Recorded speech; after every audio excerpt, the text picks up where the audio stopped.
No último episódio de Grandes Civilizações, a civilização Inca criou alguns dos monumentos mais maravilhosos do mundo, que são muito visitados até hoje. Mas a história dos Incas, que dominaram a maior parte da América do Sul durante séculos, é cheia de mistérios. Eles habitavam uma parte da América do Sul chamada região andina. Lendas sobre a origem dos Incas passaram de boca em boca por centenas de anos, sobrevivendo a guerras e a conquistas e chegando até aos nossos dias. Os Incas não tinham um sistema de escrita, por isso as histórias e as lendas eram contadas oralmente e acabaram sendo transmitidas de geração em geração.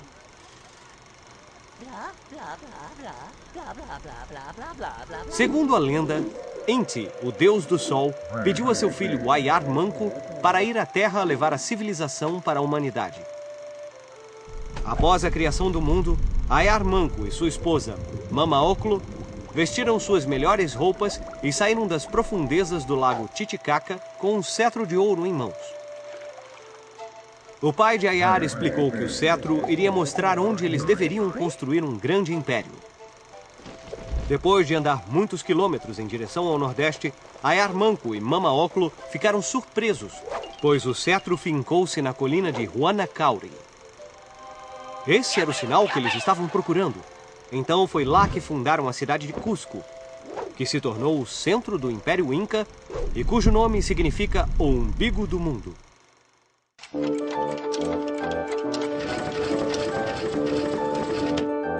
Grandes civilizações.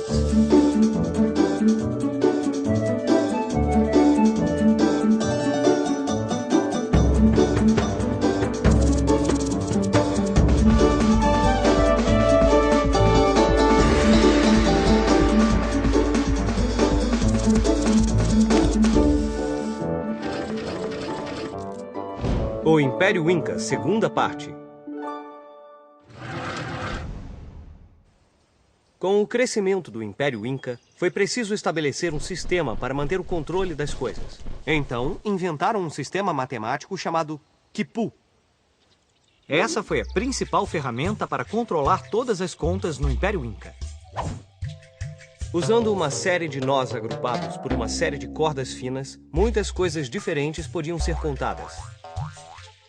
Cada tipo de nó, o tamanho do nó, a espessura da corda e a cor significavam algo diferente e davam as informações vitais sobre as contas e os registros de que todo o império dependia.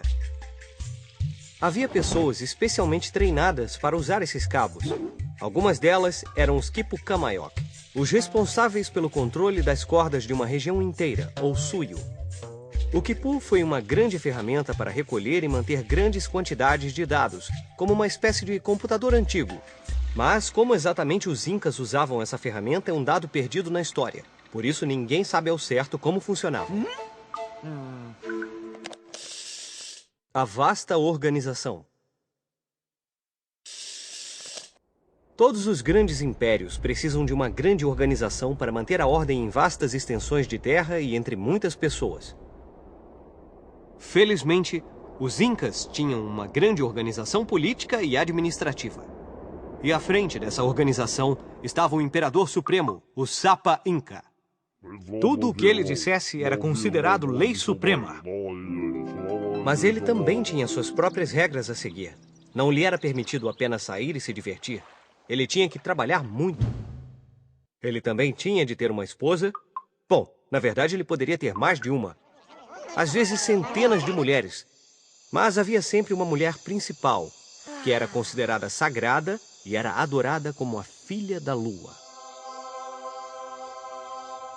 A maior conquista dos Incas foi oferecer a cada habitante do império comida e trabalho.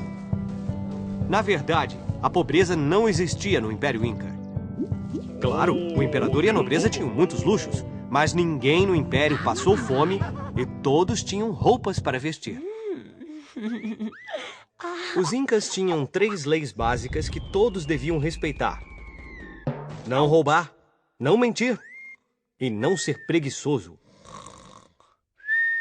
Ei, você está dormindo em serviço? Ou vai me dizer que estava apenas descansando os olhos, hein? O Ailu, ou clã familiar, era a unidade básica da sociedade Inca.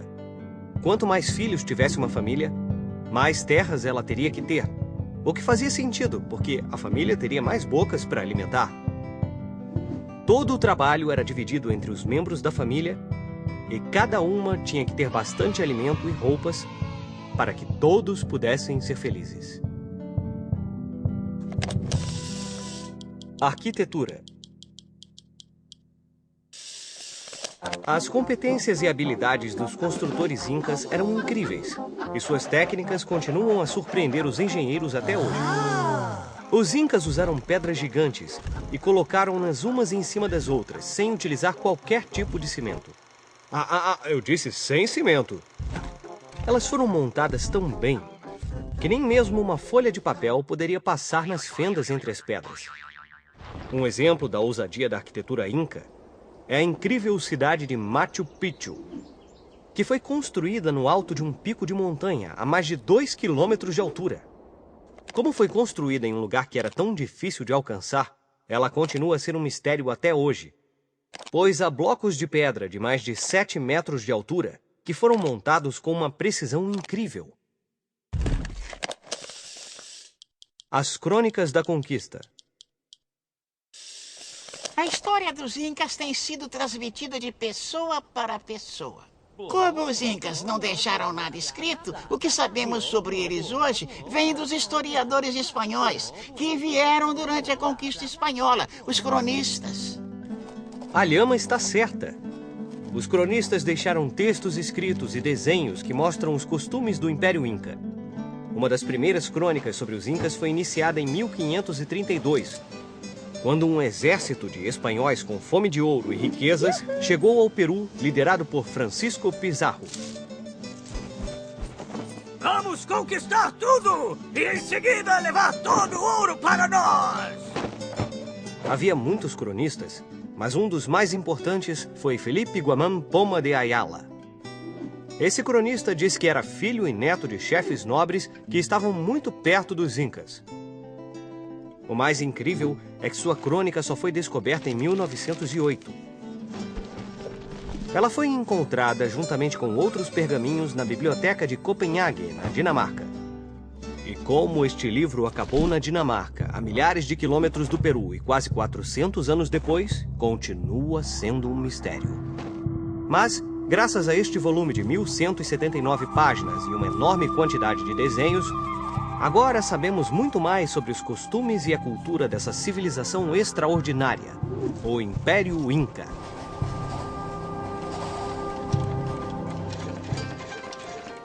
Vamos usar nossa bússola do tempo para ver o que estava acontecendo nos outros lugares do mundo nessa mesma época.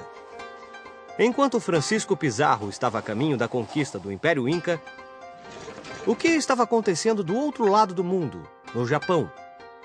Bem, há centenas de anos, o Japão estava sob o regime feudal, onde todo o poder político e militar era realizado por um shogun. Mas em 1543, somente 10 anos depois que Francisco Pizarro conquistou os Incas, um bebê chamado Tokugawa Ieyasu nasceu no Japão.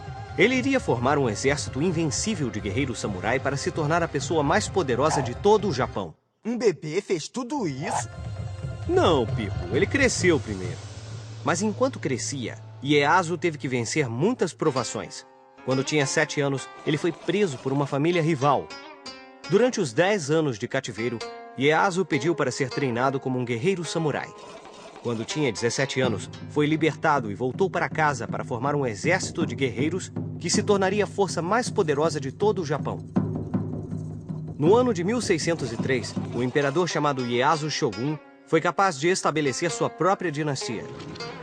Ieyasu pensou que era necessário proteger os costumes japoneses a fim de preservar a paz. Então ele sugeriu o fechamento das fronteiras do país, mantendo assim o japonês dentro do Japão e todas as influências estrangeiras do lado de fora. Após a morte de Ieyasu em 1616, o Japão começou a se isolar do resto do mundo. Por exemplo, não eram permitidos cristãos em solo japonês, nem comerciantes de outras terras, Mesmo barcos foram proibidos, pois eles permitiriam o acesso de outros países à ilha do Japão. Foi assim que o Japão entrou em uma era de total isolamento. Talvez, se os incas tivessem fechado suas fronteiras, os espanhóis não teriam sido capazes de conquistá-los, não é? Bem, a diferença é que os incas não viviam em ilhas como os japoneses. E teria sido difícil que eles ficassem isolados dos espanhóis, que chegaram às Américas à procura de ouro, prata e tesouros.